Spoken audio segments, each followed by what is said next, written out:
Welcome back to Rachau in Austria for something a little bit different. Now, Rachau is said to have taken its name from the German word Rachende Au, which means the land of smoke. The legend has it that the village with its many charcoal fires was once plagued by air-black soot. And one day the devil came and made the villagers a deal. He offered to open the village up to the rest of the world by making a passageway into the valley. All he asked in return was that he was given the soul of one fair maiden every year. Well, the charcoal burners agreed, the village began to prosper, but the fair maidens became hard to find, and the villagers fell behind in their offerings. So the devil immediately closed off the valley, cutting it off from the rest of the world. Well, he left cursing that the wall wouldn't be taken away again until someone succeeded in riding to the top on horseback. In the meantime, Rachau's seclusion has begun to pay off because the inhabitants don't want to give up their secret. And they're hoping it won't bring them another curse from the devil, but they just see to it that the slope is so difficult that no one will make their way to the top. Well, that, of course, is the story that they tell us, but it sets the scene for one of the most challenging motorbike contests in Europe.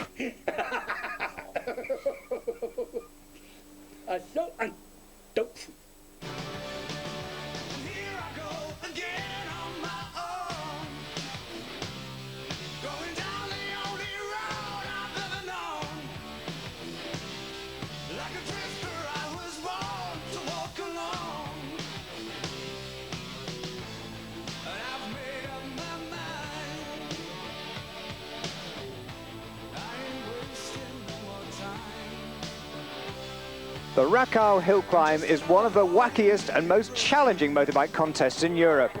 Off-road magazines covered other hill climbing events, but nothing like this. Here, the competition isn't so much focused on beating the other guy, it's a one-to-one battle between the rider and the mountain itself. The so-called Devil's Wall. The competitors here aren't in it for the glamour. They're here for a social time, and because they just simply can't turn down a challenge. From the bottom of the hill, the course has a gradient of 36 degrees at the beginning, 1 in 3. It increases to 45 and 47% at the 70-metre mark, remaining constant from then on. The steepest point, 51%. That is a 1-in-1 climb.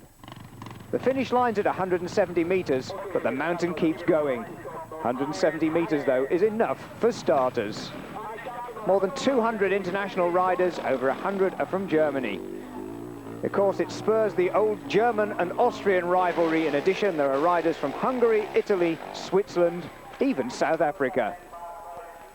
But the mountain wins. The first day of riding is reserved for practice runs. Early in the morning, the riders start out from 9 o'clock to see the mountain at its best. Early on, it became clear that the stretch between 100 and 110 metres was going to be critical.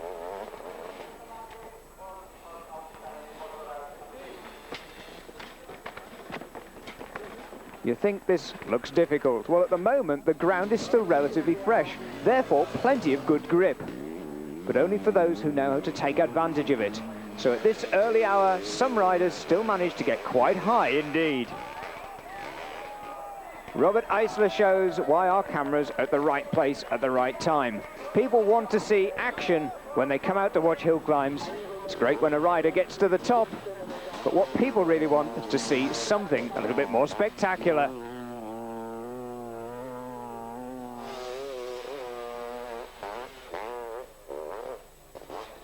Eisenerz goes beyond the limit.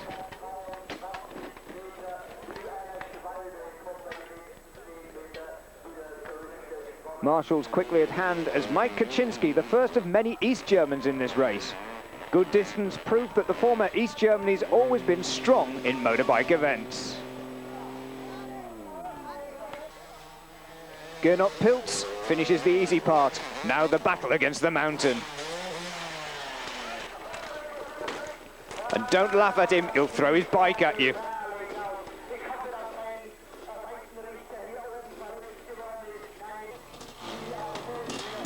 Gunter Rödel surpasses expectations on his way up the hill. Our cameraman stationed on the top part of the hill isn't prepared for him, going way up to the 158-metre mark. Rödel for Germany, 158 metres. That's a distance that will go down in Rachau's hill climb history. In the German-Austrian duel, the Germans lead 1-0. But for the next few riders, it's not quite so easy. Manfred Kraml takes a tumble.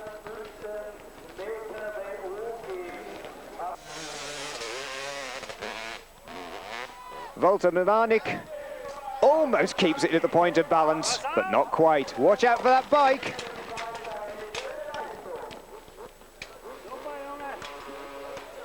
Spectacular headgear down in the valley as Klaus Vetter, the Bavarian, part of the 10-man strong team from Zimmerer Husqvarna.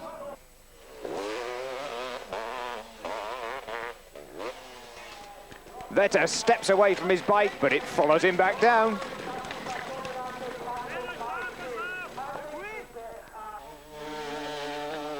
Meanwhile, the spectacular Austrian Christoph Stolz has a riding style that brings a smile to the faces of anybody who sells spare parts for motorbikes.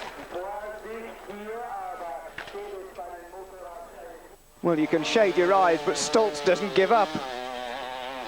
And with his style, he drives deeper and deeper into the hearts of the spare parts men. 8 out of 10 for style.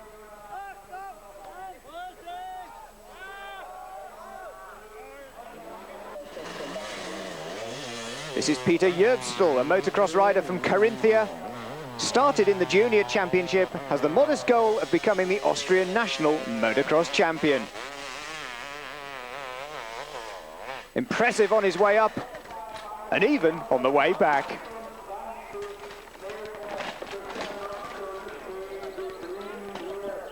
He's followed onto the hill by Mario Rinaldi, the 4-time World Enduro champion, 3-time second in the title.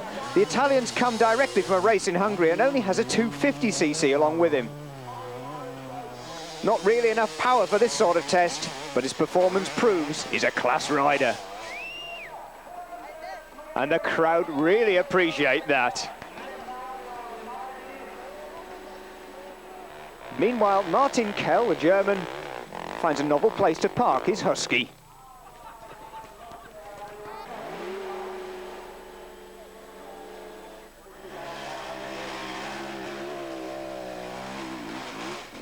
Andreas Sixtel looks like he's going to run out of steam, and then the bike decides to send him on his way back down.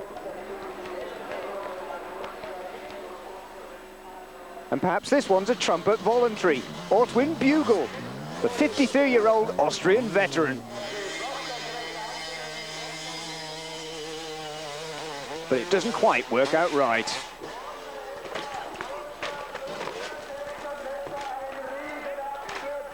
Spectacular, a few more meters and the man from Styria would have been back on the starting line. He could even have got a negative distance on the hill climb by the bike going back across the finish line. Well, let's see a replay of that. The bike hits that tree stump, still under full power, and flies back down the slope. He's lucky as far as damage goes. Repairs for the handlebars, lever, light switch are only going to come to about £130. It's amazing how the plastic parts of these bikes often prove indestructible. So sometimes a shunt like this isn't as bad as it seems.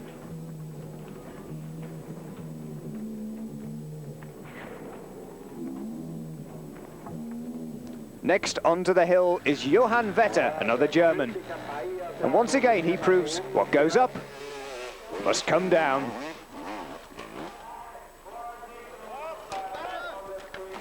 It's amazing how some bikes recognise their masters. And Stefan Dollhofer tries the Ortwin Bugel line. Look out below. But he makes it up to the 115-metre mark, tumbles back to 80, but while Bugel's KTM tended to land on its tyres for most of the time, Dollhofer's Husky didn't. He's going to see that in the bill for the repairs.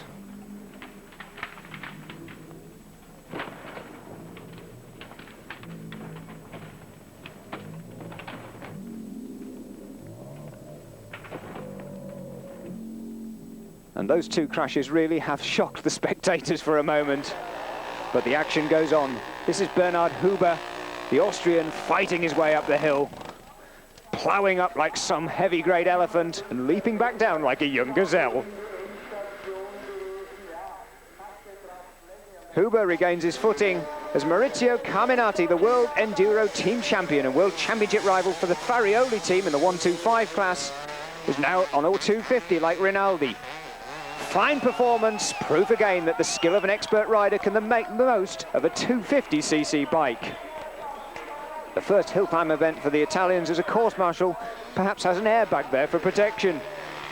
The 620cc big grunting 4-stroke KTM of Helmut Myers has power to spare. The trick is putting it to use. If you know how, you can get pretty high up. The motocross rider from Bavaria gets right to the 150-meter mark. And Christian Pfeiffer is following Meisser's track.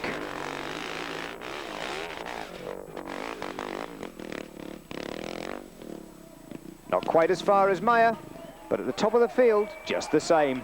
And there's the other side of that airbag. Wolfgang Krauser gets Honda Dominators as a present, or either that or he has very good insurance. No one else would go to the wall with a 200-kilo road bike. Next on the hill, Ronnie Richter.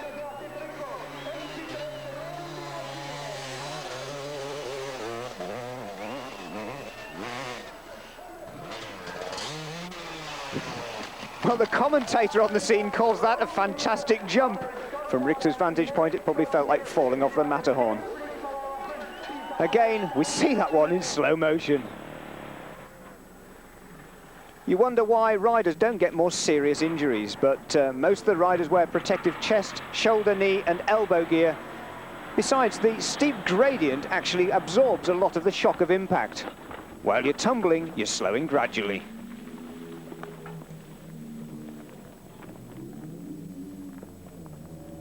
But even so, it's a long way down.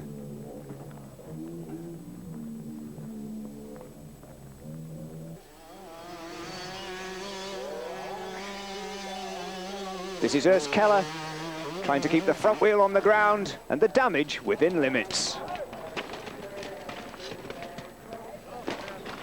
A brave attempt to catch his bike as it plummets past him.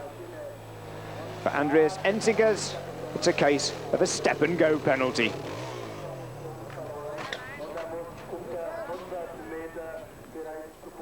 Meanwhile, it's full steam ahead for Peter Bachler.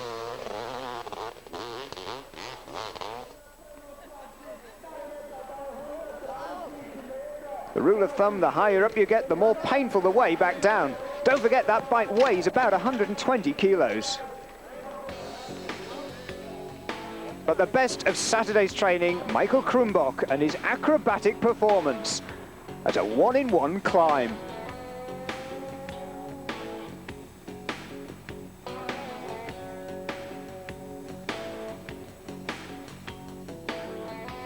What about this one for style?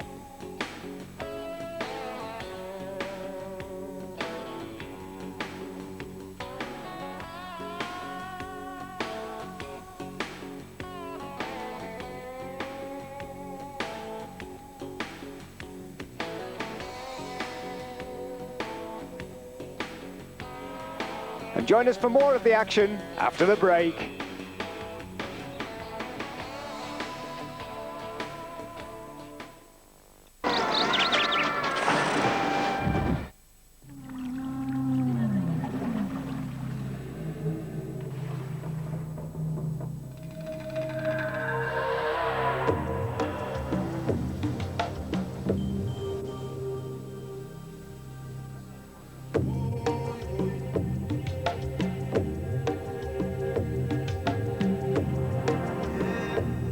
No creases, no problem.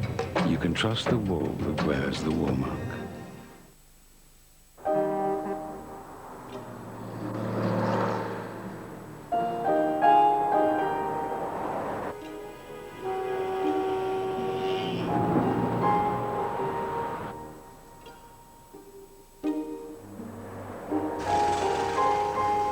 Next time you choose a tire, All we ask is that you remember why. Firestone, the science of safety. Eurosport. Sylvester Stallone and Antonio Banderas play the deadliest game of all when they battle to be the #1 assassin. Enter the Assassins competition for a chance to win a one-week Royal Caribbean cruise or a private screening of the new Warner Brothers action suspense movie, Assassins. Other prizes include the movie poster and a Eurosport cap. So don't wait. Play and win on the Eurosport hotline now. Assassins. There's only room at the top for one.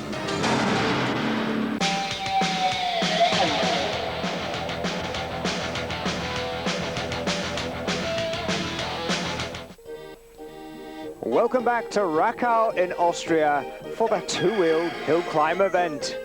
Day 2 and another chance for first practice runs before getting down to the real thing, the measured climbs. Plenty of people camping out, a huge social weekend for all the bike fraternity from Germany east and west, from Austria, Switzerland, in fact all over Europe. The stream keeps the bathers and the beers cool. The locals perhaps a tad bemused by all of this, but it really is a superb event. Early morning sunshine, but the ominous shadow thrown over the course up the Devil's Wall, and the battle starts anew.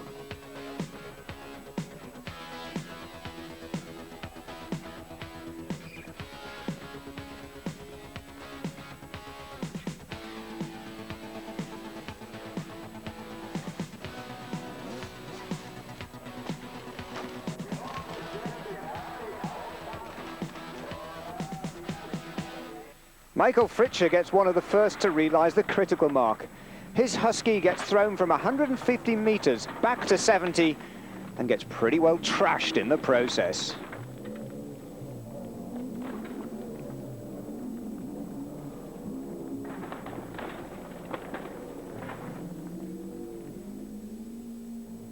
You can look on like that. That was a seriously expensive shunt. Now it's Dieter Wimmer's turn. Past 100, up to 110 metres, but as our equestrian friends say, the horse unseated its rider. Meanwhile, Armin Vink is trying on a historical Husky, 20 years old.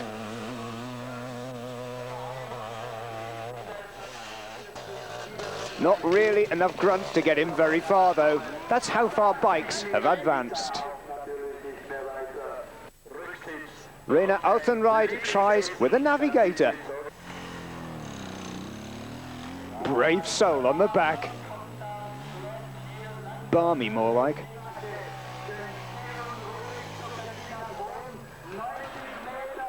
Well, the navigator, quite rightly, abandoned ship first.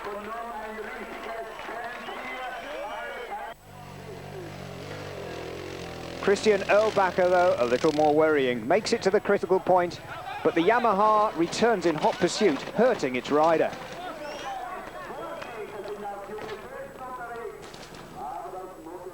Paul Eisenerz, the Bavarian, follows Dirk Wagner onto the hill.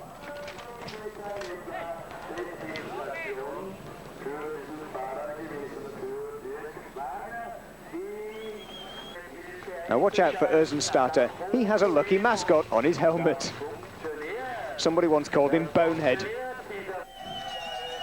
Plenty of support from the crowd. Let's see how he goes.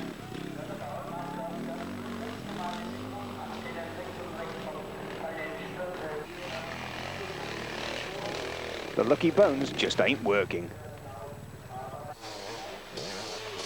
Hubert Zechner takes off with a decent amount of speed, but at the end it just peters out. Another rider in close company with his bike. Different tactic now from Thomas Braunegger. He tries zigzagging the way up. He also tries to chase his bike to keep the damage within limits. But now Peter Backler.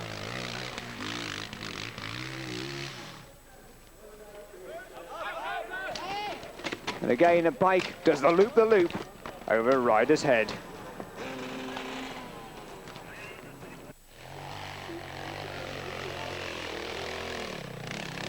Mako Gangle, another rider, just making it past the 110-meter point, fending off his machine on the way back. Christian Petrak, howling two-stroke, plenty of power and plenty of grip. The bike does a bit better than its rider.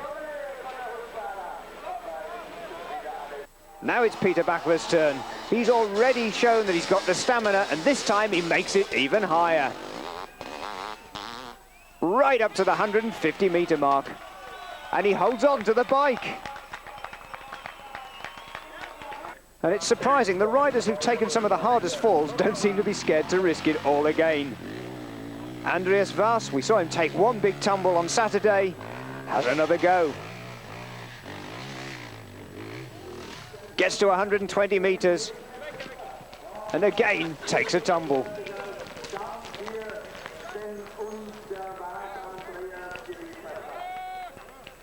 Another star of Saturday, a star of Sunday too. Gernot Pilz from Rachau in Austria. Holds onto the bike, but not for long. Decides to part company and keep it that way.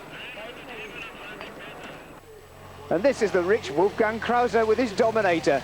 That poor Honda really has taken a beating in its lifetime. It's a big heavy bike.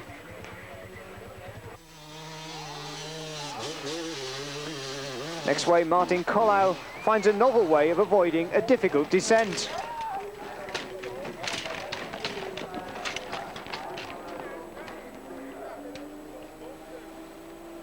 Well, this man seems to have some sort of guardian angel over him.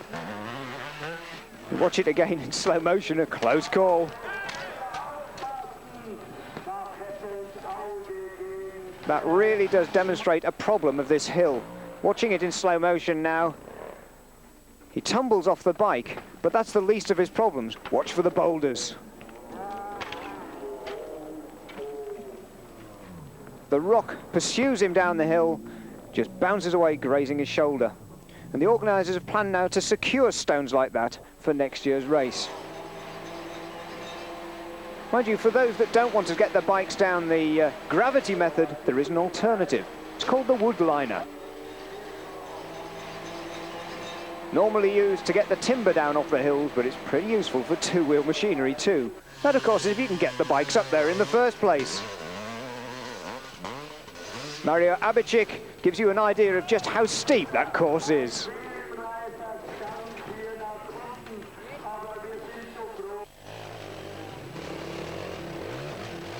Franz Siegel, another driver, to kick away. The man with the record for the longest flight of yesterday, Ortwin Bugel, has repaired his bike overnight. But starting out on full steam, he takes a bad route and gets thrown off course. It's a pity because at that speed, he could well have beaten the 150-meter mark. Let's take a look at that again in slow motion. Bugel just gets thrown off course, a foot does the business, but it doesn't quite keep him on the route.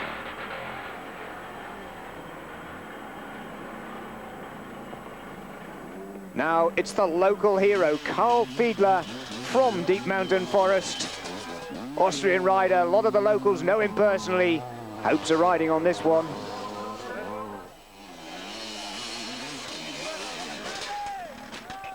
Not bad at all, 131 meters. But now it's enter the Vikings. Martin Kell from the Husky Zimmerer team leaves the start line.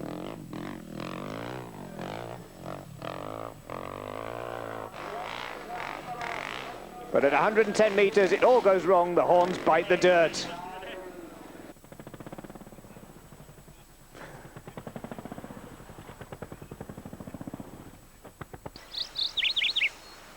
Hill Climb Championship.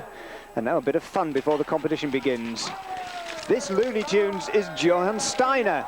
A downhill skier with a difference. He's already in the Book of World Records for skiing on asphalt at 120 miles an hour, being pulled by a Porsche. He's done other daft things too. He once blew up a hot water bottle till it burst, and his profession's a school janitor whose hobby is flying light aircraft. The word kamikaze springs to mind.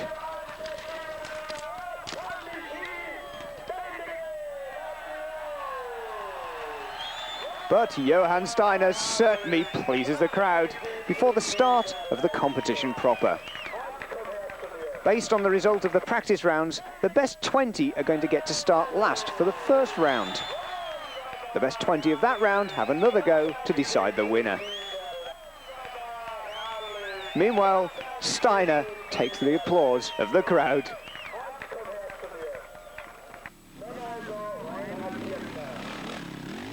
Reinhard Kirchner, the German, the first rider on the hill, setting the mark. This is the one everyone else has to beat, and the mark is 132 meters.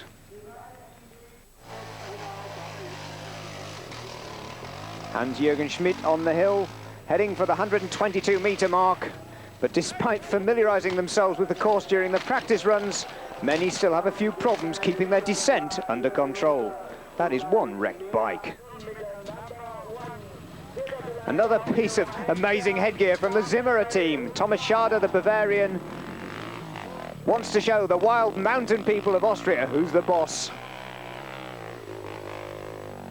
The Bavarians out to beat both the Austrians and the Germans. 129 meters, not too bad. The Zimmerer team doesn't take things too seriously, and they're basically out to have a good time.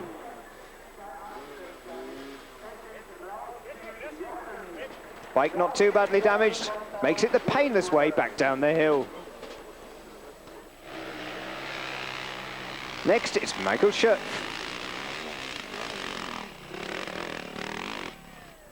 Schöpf makes it to 134 meters. His bike goes a little bit higher, but it drops back to 80.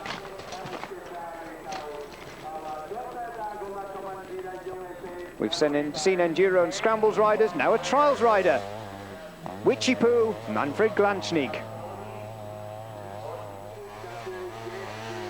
For the trials machine, this is the best performance in the trial class. 118 meters takes him to victory.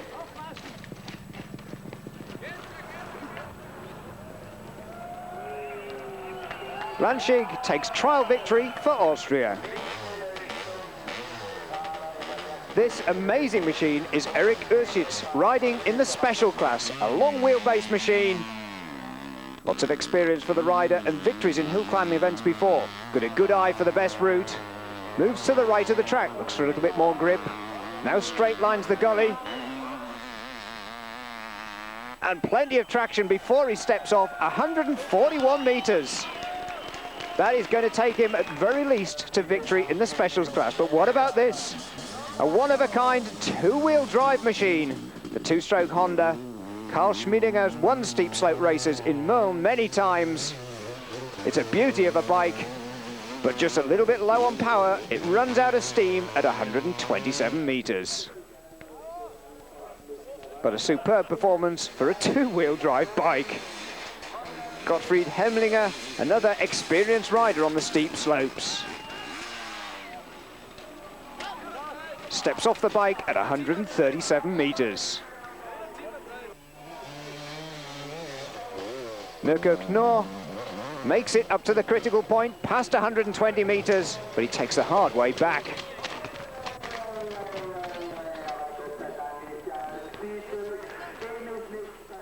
Now it's the 250 machine. Mario Rinaldi, the world enduro champion, will be following Eisler. Eisler's not going to make it very well. He throws the bike at the scenery. But the man they're all waiting to see now is the 250 machine, the Italian, at the bottom of the slope. The tension mounts for Rinaldi. Pulls the bike right back to get the best possible run. A smaller, lighter machine than many of the opposition. Let's see how it does. Fast on the bottom part of the slope, easy up past the 120-meter point. Sliding when he hits the rocks though, loses speed. And he makes it to 138 meters before stepping back. And next year, the Italian has said he's going to come back with a quick 500 and conquer the hill. Maurizio Carminati, another member of the Farioli team, both Italian.